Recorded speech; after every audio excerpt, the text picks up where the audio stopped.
उद्धवजींशी चर्चा करतायत आणि काल त्यांना ज्या जागा हव्या होत्या लढण्यासाठी त्यातल्या बहुतेक जागा आम्ही त्यांना दिलेल्या आहेत. त्याच्यामुळे राष्ट्रवादी काँग्रेस शिवसेना मनसे युतीमध्ये काही अडचण आहे मला असं या क्षणी दिसत नाही. आणखीन काही जागा ज्या आहेत त्या दुर्दैवानं मनसेच्या कोट्यात गेलेल्या आहेत. त्याचे पण तरी आम्ही त्यांचं समाधान करू शकलो, जयंतरावांचं किंवा राष्ट्रवादी काँग्रेसचं, याची आम्हाला खात्री आहे. शरद पवार साहेब आमच्याबरोबर असावेत ही आमच्या सगळ्यांची भावना आहे. त्यांच्यासारखं ज्येष्ठ नेतृत्व या आमच्या आघाडीमध्ये असावं, त्यांचा पक्ष असावा, यासाठी आम्ही सगळेच प्रयत्नशील होतो. सुप्रियाताई सुळे असतील, स्वतः पवारसाहेब, जयंतराव, शशिकांतराव शिंदे, या सगळ्यांनी प्रयत्न करून आम्ही मुंबईमध्ये एक चांगला फॉर्म्युला तयार केला आणि त्यांना ज्या जागा हव्या होत्या त्यातल्या बहुसंख्य जागा आम्ही त्यांना देऊ शकलो. त्याच्यामध्ये खरं म्हणजे शिवसेनेचं नुकसान झालेलं आहे. आमच्याकडल्या जागा गेल्या, पण ठीक आहे, युतीमध्ये किंवा आघाडीमध्ये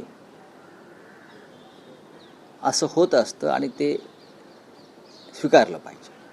खास करून 111 नंबरच्या वॉर्डमधून धनंजय पिसाळ हे तिथून इच्छुक होते त्यांचे. आता आमच्या सुद्धा अनेक जागा व्यक्तिगत मी काही म्हणत नाही. आता आम्ही ज्या मनसेला जागा दिल्या त्या आमच्या सिटिंग जागा बऱ्याचशा आहेत, किंवा शरद पवार साहेबांच्या पक्षाला आम्ही जागा दिल्या त्या आमच्या सिटिंग जागा आहेत. तिथे आमचे लोक नाराज झाले आहेत ना. व्यक्तिगत कशा करता बोलताय तुम्ही? आमच्याही लोकांमध्ये तिथे अस्वस्थता आहे ना, त्यांची संधी गेली ना.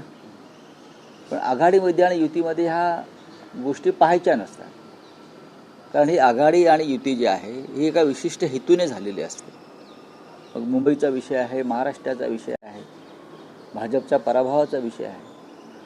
भविष्यामध्ये जेव्हा सत्ता येईल तेव्हा अनेक पदं उपलब्ध होतात. त्याच्यामध्ये या सर्व ज्यांच्यावर अन्याय झाला त्या कार्यकर्त्यांना सामावून घेतलं जाईल, ही आमच्या सगळ्यांची भूमिका आहे. मला माहित नाही, मला वाटत नाही. एकीकडे मुंबईत राष्ट्रवादी शरद पवार गट तुमच्याशी चर्चा करतो, पुण्यामध्ये मात्र काही वेगळं घडताना पाहायला मिळत आहे. मोठी चर्चा होते अजित पवारांची, शरद पवारांची, परत ती फिसकटते, परत महाविकास आघाडी सोबत बैठक होते, परत अजित पवार शरद आणि दुसऱ्यांबरोबर चर्चा. मला माहित नाही काय चाललंय. तुम्ही हा प्रश्न त्यांना विचारू शकता. त्यांच्या पक्षात काय चाललंय हे मी कसं काय बोलू? जेव्हा त्याचा निर्णय बाहेर येईल तेव्हा मी बोलू शकेन की बाबा हे असं असं घडलेलं आहे. अजून तिथे तसं काहीच घडताना दिसत नाहीये आमच्यासाठी. शिवसेना आणि मनसे या दोन पक्षात चर्चा झालेली आहे आणि आता आज उद्याकडे आम्ही त्या संदर्भात निर्णय जाहीर करू. हो, आमचा तसा प्रयत्न सुरू आहे आणि त्यांचाही प्रयत्न सुरू आहे. परंतु काँग्रेसला मनसे तिथं पुण्यात चालते, परंतु मुंबईत चालत नाही, अशा प्रकारचा एक प्रश्न होतो. नाही, मुंबई ही वेगळी संस्थान आहे प्रत्येकाचं. मुंबई हे एक वेगळं संस्थान आहे प्रत्येकासाठी. त्याच्यामुळे ते आपापल्या पद्धतीने निर्णय घेत असतात. पण आमच्यासाठी मुंबई महाराष्ट्राची राजधानी आहे आणि त्याच्यावर मराठी माणसाचा अधिकार राहिला पाहिजे, ही आमची भूमिका आहे. रावसाहेब, अलीकडे महापालिका निवडणुकांमध्ये एक नवी पद्धत अलीकडच्या काळात बघायला मिळते. उमेदवारी यादी घोषित करण्यापेक्षा थेट एबी फॉर्म देऊन सगळ्याच राजकीय पक्षांमध्ये होताना दिसते की एबी फॉर्म उमेदवाराला परस्पर दिले जात आहेत, यादी घोषित करण्याऐवजी. यादी घोषित करण्याचा आग्रह कशा करताय? टाळण्यासाठी. पण यादी अनेक वर्ष मी तर यादी कधी घोषित झालेली पाहिली नाही. यादी घोषित करण्याचा आग्रह कशा करताय? प्रत्येक पक्षानं आपलं एक धोरण ठरवलं असेल, हे आमचे उमेदवार आहेत, त्यांनी जाऊन हा अर्ज घेऊन एबी फॉर्म घेऊन अर्ज भरावा. त्यानुसार उमेदवारांच्या बैठका घेतल्या जातात संभाव्य, आणि त्यांना तशा सूचना दिल्या जातात आणि अर्ज भरल्यावर त्यांची नावं तुम्ही प्रसिद्ध करता सगळे. हीच पद्धत आहे. निवडणुकीमध्ये असं दिसतंय की अभूतपूर्व मंडळीला सगळ्याच राजकीय पक्षांना सामोरं जावं. प्रत्येक निवडणुकामध्ये अलीकडच्या काळामध्ये भारतीय जनता पक्ष सत्तेत आल्यापासून या मंडळ्या वाढलेल्या आहेत. मंडळांना उत्तेजन दिलं जातं. पूर्वी निवडणुकीच्या रिंगणामध्ये मोजके पक्ष होते, आता 2 शिवसेना, 2 राष्ट्रवादी काँग्रेस आहेत ना, पर्याय उपलब्ध आहेत, असंतुष्टांना पर्याय उपलब्ध आहेत. आणि मग त्यात पैशाचा वापर करून लोक विकत घेतले जातात, त्यातून बंडाळ्या होतात, बंडाळांना उत्तेजन दिलं जातं. भाजपकडून मुंबईत उत्तर भारतीय मतदारांना आकर्षित करण्यासाठी जी स्टार प्रचारणाची यादी आहे किंवा त्यामध्ये योगी आदित्यनाथ आहेत, मैत्री ठाकूर आहेत, इतर मनोज तिवारी आहेत, असे उत्तर भारतीयांना आकर्षित करण्यासाठी एक वेगळी स्ट्रॅटेजी नाही, त्यांच्यामध्ये त्यांनी मुंबईची फाळणी केलेली आहे. एक परप्रांतीयांची मुंबई आणि दुसरी मुंबई एक मराठी माणसांची मुंबई, अशी भाजपनं सरळ फाळणी केली. आमच्यासाठी मुंबई अखंड आणि एक आहे. जे मुंबईकर आहेत त्यांनी मुंबईच्या विकासासाठी एकत्र येऊन मतदान करावं. पण भारतीय जनता पक्षानं कायम प्रांतवाद, जातवाद आणि धर्मवाद या आधारावर निवडणुका लढल्या आणि मुंबईसुद्धा तेच करतायत. तुम्हाला योगी आदित्यनाथ मुंबईत कशा करता पाहिजे, मैथिली ठाकूर कशा करता पाहिजे, किंवा अन्य कोणी कशा करता पाहिजे, कशा करता पाहिजे? तुम्ही सक्षम नाही आहेत का? हा जर मतदार मुंबईचा नागरिक आहे, मुंबईकर आहे, तर मग भारतीय जनता पक्षाच्या महाराष्ट्रातल्या नेत्यांनी त्यांच्यासमोर गेलं पाहिजे. पण तुम्ही योगींना आणणार, तुम्ही रेखा गुप्ताला आणणार, तुम्ही मध्य प्रदेशच्या मुख्यमंत्र्यांना आणणार, म्हणजे त्या प्रांताचे जातीच्या लोकांना त्या भागातून लोक आणून तुम्ही आकर्षित करण्याचा प्रयत्न करताय. मग तुम्ही काय करताय इतके वर्ष मुंबई महाराष्ट्रात? तुम्ही जिंकण्याची गोष्ट करताय ना, मग तुम्ही जिंकून दाखवा ना. छत्रपती संभाजीनगरमध्ये रशीद मामूनचा जो प्रवेश आहे तो वादग्रस्त बनताना आपल्याला पाहायला मिळतोय. कारण स्वतः चंद्रकांत खैरेंचा विरोध आहे आणि देवेंद्र फडणवीसांची प्रतिक्रिया आलेली आहे की हिंदू हृदय सम्राट बाळासाहेबांच्या सुपुत्राकडून मतांसाठी लांबून चालन केलं जात आहे, अशी टीका फडणवीसांची. आणि त्यांचं असं म्हणणं आहे की ठाकरेंना विशिष्ट लोकांचे जोडे चाटायचे आहेत. जसे तुम्ही अजित पवारांचे चाटताय, अशोक चव्हाणांचे चाटताय, सर्व भ्रष्टाचारांचे चाटताय निवडणुका जिंकण्यासाठी, हे काय आहे? रशीद मामा वगैरे विषय सोडून द्या. निवडणुका जिंकण्यासाठी तुम्ही सुद्धा या देशातल्या सर्वोत्तम भ्रष्टाचारांचे जोडे चाटताच आहात ना. ज्यांना नरेंद्र मोदींनी भ्रष्टाचारी ठरवलं असे अजितदादा पवार, अशोकराव चव्हाण यांचे जोडे कोण चाटताय? कशा करता चाटताय? मग हे सगळे एकाच माळ्यातले मणी आहेत. दोन्ही ठाकरे बंधू एकत्र आल्यामुळे मुंबईतला जी काही आकडेवारी समज 67 प्रभागांमध्ये विशेष करून दोन्ही ठाकरेंची ताकद वाढलेली पाहायला. आम्ही 115 जागा जिंकतो या क्षणी. 67 काय घेऊन बसलाय तुम्ही? जो बहुमताला जो एक आकडा लागतो, या क्षणी मनसे, महाराष्ट्र नवनिर्माण सेना आणि शिवसेना हे शतक पार करतायत.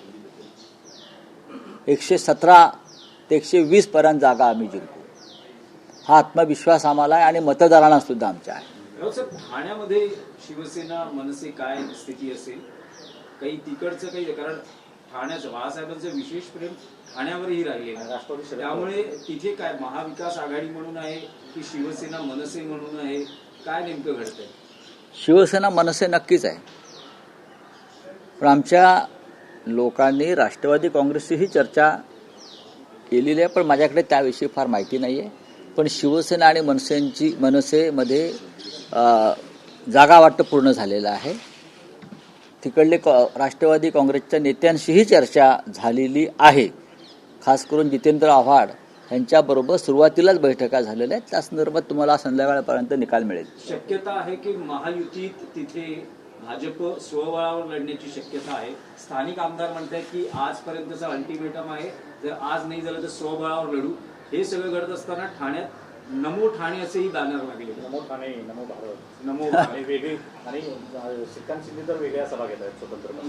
नाही, ठीक आहे, अल्टिमेटम वगैरे असा काही नसतो. ठाण्याचं महत्त्व वेगळं आहे यावेळेला. भारतीय जनता पक्षाला ठाण्यामध्ये एकनाथ शिंदेंचा पराभव करायचा, एवढंच मला माहिती आहे, एवढंच मला माहिती आहे. आणि त्या दृष्टीनं भारतीय जनता पक्षानं तयारी सुरू केलेली आहे. लोकसभा विधानसभा निवडणुकांमधले निकाल वेगळे होते, ती गणिते वेगळी होती. भारतीय जनता पक्ष आणि शिवसेना मनसे युती ह्यांच्यामध्येच लढाई होईल, फाईट होईल. चला, थँक्यू.